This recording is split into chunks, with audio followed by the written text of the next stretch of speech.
ऐसे जीवन भी है जो जिया ही नहीं, जिनको जीने से पहले ही मौत आ गई।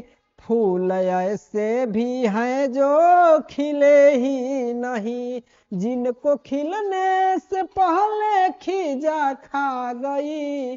परेशान नजर थक गए चार, अगर कोई समझाना कोई जाना ना। हेलो प्यारे मित्रों, आज के क्लास में आप सभी को तहे दिल से स्वागत करता हूं। आइए आज मैं झारखंड से संबंधित कुछ टॉपिक बताने वाला हूं, इसलिए आप लोग लगातार इस पर मेरा वीडियो देखते रहें। और देखिए, आज मैं झारखंड के बारे में बता रहा हूं, अंत तक आप लोग देखिएगा इसको, तभी आप लोगों को झारखंड से संबंधित प्रश्नों के बारे में जानकारी होगा। ठीक है। और देखिए, झारखंड से संबंधित कोई भी एग्जाम होता है तो उसमें आपका झारखंड को लेकर के 1 2 4 क्वेश्चन पूछ ही देता है, तो इसलिए इसको आराम से आप लोग देखिए। देखिए, झारखंड के बारे में हम लोग बात करें तो झारखंड जो है, इसका क्षेत्रफल 79,714 वर्ग किलोमीटर है। और झारखंड राज्य का स्थापना आपका 15 नवंबर 2000 ईस्वी को हुआ था। कब हुआ था? 15 नवंबर 2000 ईस्वी को हुआ था प्यारे मित्र। और यह 15 नवंबर 2000 ईस्वी को बिहार से अलग होकर के झारखंड राज्य की स्थापना हुई थी। तो झारखंड राज्य जो है, इसका क्षेत्रफल हमने बताया 79,714 वर्ग किलोमीटर। और इस झारखंड की स्थापना दिवस प्रत्येक वर्ष 15 नवंबर को ही मनाया जाता है। और 15 नवंबर के दिन ही एक बिरसा मुंडा नाम का एक व्यक्ति था, जिसका जन्म हुआ था 15 नवंबर को। तो उनके जन्म दिवस के शुभ अवसर पर 15 नवंबर को झारखंड का स्थापना दिवस मनाया जाता है। तो हम लोग जानेंगे कि बिरसा मुंडा का जन्म कब हुआ था। तो 15 नवंबर 1875 ईस्वी में हुआ था। और उनका मृत्यु यानी कि देहांत आपका 1900 ईस्वी में हो गया था। मतलब लगभग 25 वर्ष की आयु तक वो जीवित थे, और इसके बाद उनका मृत्यु हो गया। तो यहां पर हम लोग झारखंड का पढ़ रहे हैं, तो झारखंड किन 2 शब्दों के योग से झारखंड नाम पड़ा झारखंड का? तो झारखंड का झार प्लस खंड, यही 2 शब्दों के योग से झारखंड का नाम झारखंड पड़ा। ठीक है।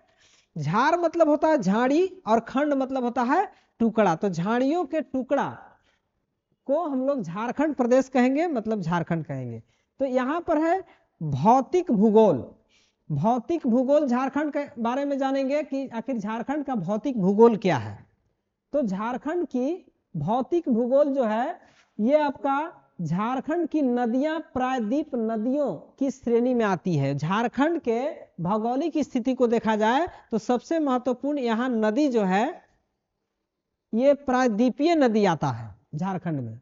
तो झारखंड में हम लोग यहाँ पर पलामू जिला में आते हैं। तो इस पलामू जिला की चौहद्दी के बारे में बात करें तो पलामू जिला की चौहद्दी अगर लिखें तो उत्तर में आपका हो जाएगा बिहार, उत्तर में बिहार, और आपका दक्षिण में हो जाएगा लातेहार। दक्षिण में क्या हो जाएगा प्यारे मित्र? लातेहार। इसके बाद पूरब में आपका हो जाएगा चतरा। और यहां पर पश्चिम में आपका प्यारे मित्र गढ़वा हो जाएगा। तो ये रहा आपका पलामू की चौहद्दी। ठीक है। तो इस तरह से सभी जिला का अलग अलग चौहद्दी होगा, और हम लोग पलामू जिला के हैं, इसलिए पलामू जिला का चौहद्दी यहां पर हमने बताया। अब यहां पर झारखंड की चौहद्दी की बात करें तो प्यारे मित्र, झारखंड की चौहद्दी जो है, झारखंड की चौहद्दी क्या होगी? ठीक है। तो झारखंड के चौहद्दी आपको पता है कि झारखंड के उत्तर में बिहार ही होता है। क्या होता है? बिहार होता है। और दक्षिण में क्या होता है प्यारे मित्र?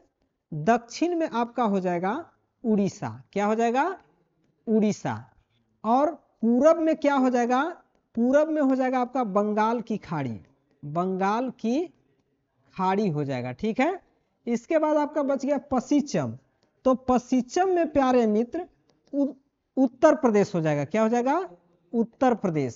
तो ये रहा आपका झारखंड की चौहद्दी। ठीक है, आई होप कि आप लोगों को यहां तक समझ में आ गया होगा।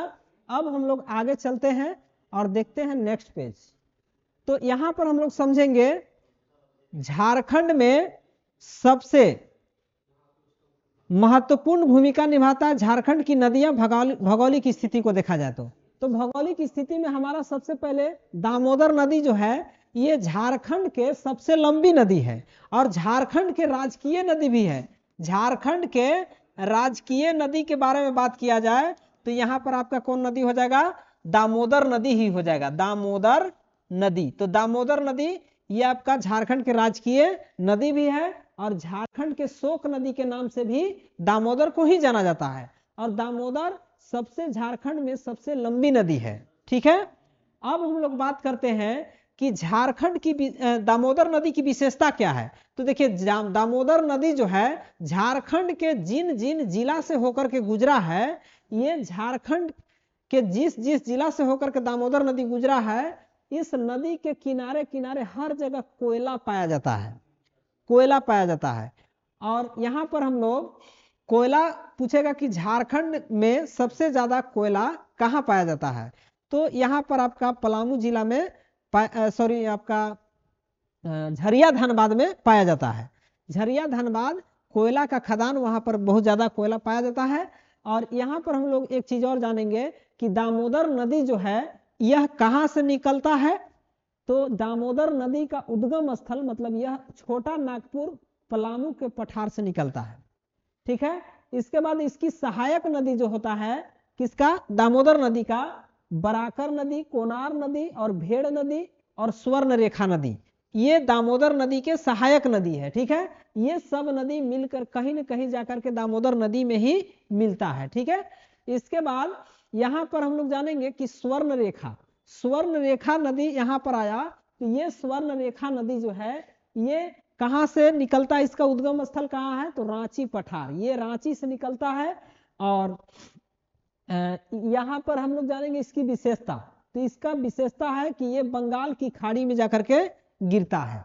इसके बाद आगे हम लोग देखेंगे नेक्स्ट पॉइंट, और नेक्स्ट पॉइंट ये रहा आपका, यहां पर और है भौतिक भौगोलिक, झारखंड की भौगोलिक स्थिति में आपका कोयल नदी आ जाएगा, शंख नदी आ जाएगा, दक्षिण कोयल नदियां आ जाएगा। ठीक है, तो ये सब नदियां हैं और ये नदियां जो हैं इनका विशेषता है कि ये विद्युत को उत्पादन करता है और झारखंड में सिंचाई के लिए जल उपलब्ध कराता है। तो यही आपका विशेषता है किसका? इन सब नदियों का।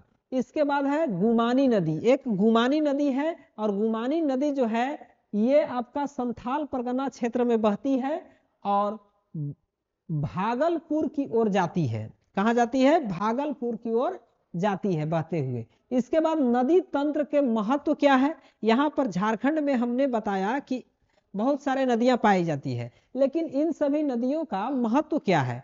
तो इनका महत्व है सिंचाई के लिए योगदान देते हैं, जल विद्युत आपूर्ति करते हैं, जल जिसे विद्युत उत्पादन होता है तो जल से ही होता है, तो यहाँ पर विद्युत उत्पादन के लिए जल उपलब्ध कराता है, कृषि कार्य के लिए, इसके बाद मत्स्य पालन, मछली पालन होता है, इन सभी कार्यों में योगदान नदियों का है। तो इसके बाद आगे हम लोग चलते हैं नेक्स्ट पॉइंट। चलिए नेक्स्ट पॉइंट ये रहा आपका झारखंड की जनगणना, जलवायु, झारखंड की जलवायु। तो झारखंड की जलवायु जो है ये आपका उष्ण कटिबंधीय मानसूनी है, उष्ण कटिबंधीय जलवायु है यहाँ का। और यहाँ पर वर्षा मुख्यतः दक्षिणी पश्चिमी मानसून से होता है। ठीक है, और ऋतु चक्र की बात करें मतलब सेशन, तो यहाँ पर तापमान जो है प्यारे मित्र गर्मी के दिनों में 25 डिग्री सेल्सियस से 45 डिग्री सेल्सियस तक रहता है। और इसकी प्रमुख विशेषता है कि लू मतलब गर्म हवाएं का प्रकोप ज्यादा रहता है और सबसे ज्यादा आपका पलामू जिला और बोकारो जिला में रहता है। ठीक है, इसके बाद यहाँ पर वर्षा ऋतु के बारे में बात करें तो ये आपका जुलाई से दिसंबर तक, जुलाई से शुरू होता है और दिसंबर तक लगभग रहता है वर्षा ऋतु। और औसत वार्षिक वर्षा यहाँ पर होता है 1200 से लेकर के 1600 मिलीमीटर तक यहाँ पर वार्षिक वर्षा होता है। इसके बाद इसका महत्व की बात करें तो महत्व में आपका कृषि के लिए महत्वपूर्ण है, ठीक है। इसके बाद है शीत ऋतु। तो शीत ऋतु अक्टूबर से फरवरी तक आपका रहता है और यहाँ तापमान जो है 1 डिग्री सेल्सियस से 15 डिग्री सेल्सियस तक रहता है। और विशेषता इसकी यह है कि यहाँ पर तापमान लगभग शून्य हो जाता है। और जैसे में आपका नेतरहाट हो गया, हजारीबाग हो गया, ये दो ऐसे जगह हैं जहां पर तापमान जो है बहुत न्यूनतम हो जाता है, मतलब कम हो जाता है। और झारखंड में सबसे ज्यादा जो है से गर्मी कहाँ पड़ता है, तो सबसे ज्यादा गर्मी जो है आपका जमशेदपुर में पड़ता है। और यहाँ पर जलवायु का प्रभाव जो है ये किन किन क्षेत्रों में पड़ता है, तो आपका कृषि क्षेत्र में पड़ता है, वनों की वृद्धि में पड़ता है, जल संसाधन पर पड़ता है और जैव विविधता पर पड़ता है, ठीक है। तो यहाँ आज हम लोग झारखंड की जलवायु के बारे में पढ़े और यहाँ पर झारखंड से संबंधित कुछ महत्वपूर्ण क्वेश्चन भी देखे, ठीक है। तो मिलते हैं नेक्स्ट वीडियो में, तब तक के लिए थैंक्स।